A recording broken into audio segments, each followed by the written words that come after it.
Whispered melodies and tales में आपका स्वागत है और मैं हूं आपका दोस्त और इस चैनल का सूत्रधार देवव्रत मजूमदार। चलिए कहानी शुरू करते हैं। The nun of Methodist church of Bhimjauri का 11वां एपिसोड।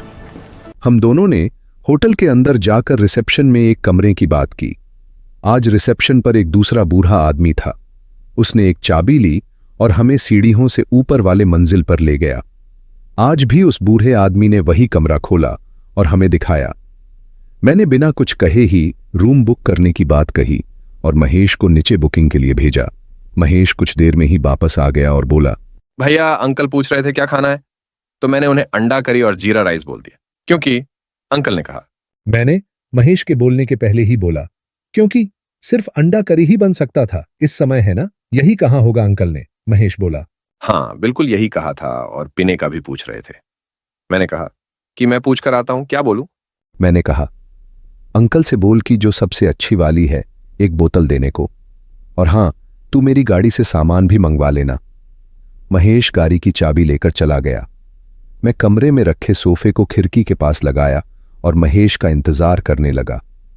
महेश जब वापस आया तब उसने ही मेरा सूटकेस और उसका बैग कमरे में लाया और दरवाजा बंद करते हुए बोला, भैया होटल तो सुंदर है पर यहां कोई नहीं है, सिर्फ अंकल अकेले हैं, कोई हेल्पर भी नहीं है। मैंने महेश को बोला, हाँ यही तो अजीब है यहां, पर तू टेंशन मत ले, डर की कोई खास बात यहां नहीं है। वैसे डर कहां नहीं है। मैं बाथरूम में फ्रेश होने गया। बाथरूम में मैंने डस्टबिन का ढक्कन हटाया तो पाया कि डस्टबिन खाली नहीं था। उसमें कुछ इंजेक्शंस और खाली बीउल थे। मैं जल्दी से नहाकर रूम में आया और रूम से बाहर जाने को था ही कि रिसेप्शनिस्ट अंकल एक लाल परी का बोतल और कुछ उबले चने लेकर आ गए। मैंने उन्हें सब टेबल पर रखने का बोलकर बिस्तर पर बैठ गया। वो जाने वाले थे कि मैंने उन्हें रोका और पूछा, अंकल आपके यहां आज भी कोई मेहमान नहीं है? सारा होटल खाली है, कोई आता नहीं क्या? उन्होंने कहा, नहीं आता है ना, आज भी हैं। वो तो हमारे सेठ जी के साथ आगे वाली बार में गए हैं, आते ही होंगे। मैंने पूछा, अंकल आपके सेठ का नाम क्या है? उन्होंने कहा, अरे सर आपको नहीं पता? मैंने कहा, नहीं मैं कैसे जानूंगा, कौन है आपके सेठ? जेम्स यसुदास सेठ ही हमारे सेठ हैं। मैंने कहा, अच्छा तो जेम्स यसुदास है, ये वही है ना भीमजौरी के फादर का छोटा भाई? हाँ आप जानते हैं उनको? मैंने कहा, नहीं मैं नहीं जानता और नहीं पहचानता हूं, बस नाम सुना है, वो भी आज ही। ठीक है सर, मैं आपको उनसे मिला दूंगा। वो बहुत मिलनसार आदमी है और दिल के अच्छे भी। मैंने मजाक में कहा, अच्छा ऐसा है, तब तो जरूर मिलाइएगा उनसे, आज ही। अंकल ने आगे कहा, वैसे सर तब तो आप खाना कैंसिल कर दीजिए, जेम्स साहब आपको खाना खिलाए बिना नहीं रहेंगे। मैंने कहा, अरे वाह भाई महेश, ये जेम्स साहब तो महान है। अंकल क्या वो सभी गेस्ट की ऐसे ही खातिरदारी करते हैं? सर ये उनका स्वभाव है। मैंने कहा, ठीक है अंकल, वो आए तो मुझे बुलाएगा, मैं जरूर मिलना चाहूंगा। वैसे अंकल वो गेस्ट कौन से कमरे में रुके हैं? अंकल ने कहा, सर आपके बाजू वाला कमरा सेठ जी का रिजर्व्ड है, बाकी के 3 कमरों में गेस्ट है। मैंने कहा, मतलब आज पूरा होटल फुल है? वैसे कितने गेस्ट हैं? अंकल ने कहा, 5 लेडीज और 2 आदमी हैं। मैंने अंकल से पूछा, वैसे इस कमरे में कौन था? मेरे पहले? अंकल ने कहा, आपके पहले कोई नहीं था, खाली था सर। मैं आश्चर्य से बोला, अंकल ये कमरा खाली क्यों था? इतना सुंदर कमरा है। खैर चलिए, हमारे ही नाम लिखा था, आज यहां रुकना इसीलिए खाली था। रिसेप्शनिस्ट अंकल कमरे से चले गए। तब मैंने महेश को बोला, महेश यहां इस होटल में कुछ गलत ही चल रहा है भाई। ये सब दिखने के नाम पर होटल है, पर लगता है ये जगह कोई मीटिंग प्लेस है जेम्स का। चल तू नहीं समझेगा, तू पैक बना। हम अपने में ही मस्त थे कि अंकल ने कमरे में आके कहा, सेठ जी आ गए हैं और आपको बुलाया है। मैंने कहा, हाँ मैं आता हूं, आप चलिए। मैं अपनी गिलास खत्म कर उसी ड्रेस में बाजू वाले कमरे में महेश के साथ आ गया। वहां एक सोफा था जिस पर एक आदमी बिल्कुल हिंदी मूवी का विलियन की तरफ बैठा था और उसके साथ सोफे पर 2 आदमी बैठे थे। उनके साथ 5 लेडीज भी थी। दृश्य पूरा फिल्मी था। मैं समझ गया कि महफिल सजी है, जहां अफसराएं भी है। मुझे जेम्स ने हाथ के इशारे से बाजू वाली खाली सोफे पर बैठने को कहा। मैं और महेश सोफे पर बैठ गए। तब जेम्स ने कहा, ठेकेदार साहब और इंजीनियर साहब, आपका स्वागत है। मैं हूं जेम्स। ये मलाज अखंड मेरा ही है। मैं आपको मिलने के लिए बुलाने वाला था कल। चलो, आपसे आज ही मुलाकात हो गई। कैसा लग रहा है मेरा मलाज खंड? मैंने हंसते हुए कहा, वैसे आपके बारे में सुना है मैंने, पर मैं आपके मलाज खंड में नहीं हूं, भारत के मलाज खंड में हूं, और भारत का मलाज खंड बहुत सुंदर है। मेरे इस बात पर जेम्स जोर जोर से हंसने लगा और बोला, अभी तो मिले हैं ठेकेदार साहब, आप मेरे बारे में समय के साथ जान जाएंगे। वैसे मैं आपको मिलवा देता हूं अपने इन खास दोस्तों से। ये हैं यहां मलाज खंड के मेन हॉस्पिटल के चीफ मेडिकल अफसर माइकल साहब, और ये हैं यहां के फॉरेस्ट रेंजर जॉन साहब। मैंने दोनों से हाथ मिलाया, पर जब मैं माइकल से हाथ मिला रहा था तब मैंने कुछ महसूस किया और उनके हाथ को गौर से देखा। माइकल ने जल्दी से मेरे हाथ को छोड़ते हुए मुझसे कहा, क्या देख रहे हैं ठेकेदार साहब? मैंने कहा, नहीं, मैं बस आपके हाथ पर बना टैटू देख रहा था। मैं अब जेम्स की तरफ देखता हुआ बोला, जेम्स साहब मेरा नाम। मैं अपना नाम बोलने ही वाला था कि जेम्स ने बोला, आपका नाम रुद्रनाथ मुखर्जी है और इंजीनियर साहब का महेश साहू है। मैंने कहा, वाह जेम्स साहब, आपको कैसे पता चला? मैं आपको रुद्र बुलाऊंगा, कोई ऐतराज तो नहीं? मैंने कहा, नहीं, कोई ऐतराज नहीं है। जेम्स ने कहना आरंभ किया, मलाज खंड बहुत छोटा है, यहां जो भी होता है मुझे पता चल ही जाता है। आप बोलिए, क्या पिएंगे, स्कॉच या फिर रम? मैंने कहा, स्कॉच मुझे जमता नहीं, मेरे औकात के बाहर है, और अभी थोड़ी देर पहले ही व्हिस्की खत्म की है, तो मैं रम नहीं पीऊंगा। अरे रुद्र, तुम अब मेरे साथ हो, औकात की बात मत करो। मेरे साथ रहोगे तो स्कॉच ही पिया करोगे। आज हमारे दोस्ती के नाम स्कॉच पी लो। मैंने कहा, जैसी आपकी इच्छा।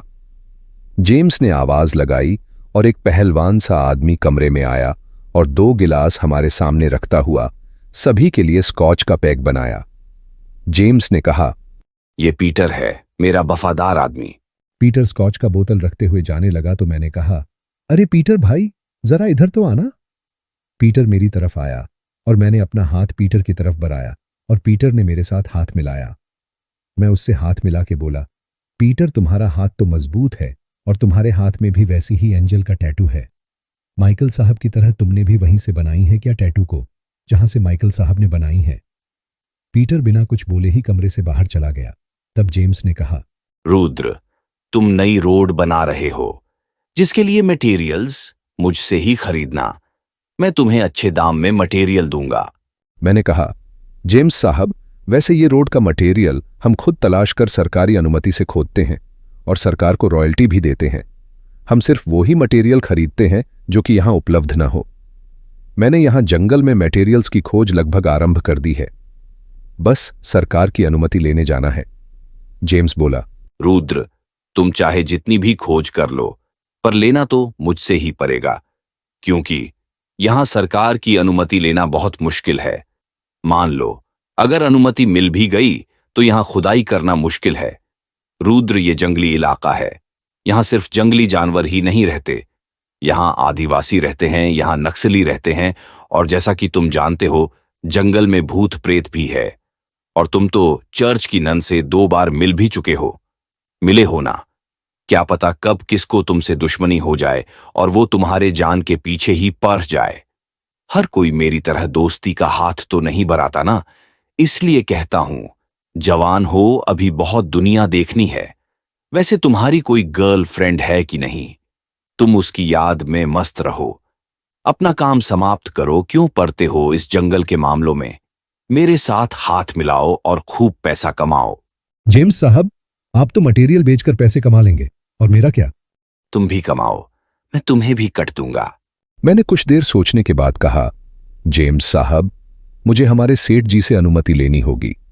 तब तक आप हमारे इंजीनियर महेश के रहने की कोई इंतजाम करवाई ना। इसको उस चर्च के हॉस्टल में अच्छा नहीं लगता, ये उन नन की आत्मा से डरता है।